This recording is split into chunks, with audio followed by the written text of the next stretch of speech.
Speculation is growing over whether or not Chairman Ben Bernanke will be reappointed. It's among the issues discussed in President Obama's Rose Garden press conference. Juliana Goldman was there. So, Juliana, the president really can't escape talk over Bernanke's future, can he?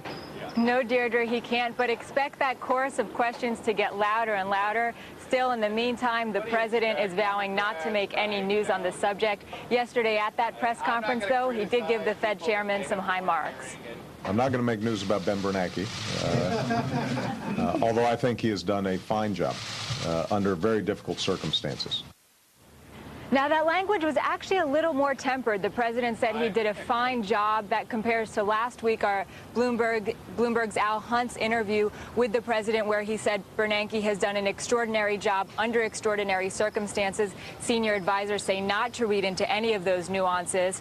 The president also used the opportunity yesterday to defend his regulatory proposals, empowering the Fed as a systemic risk regulator. At the same time, he did fault the Fed for not heeding that risk, for not seeing that risk in the financial markets. The Fed probably performed better than most other regulators prior to the crisis taking place.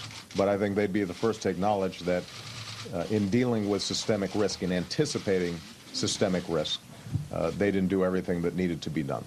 I think since the crisis has occurred, Ben Bernanke has performed very well.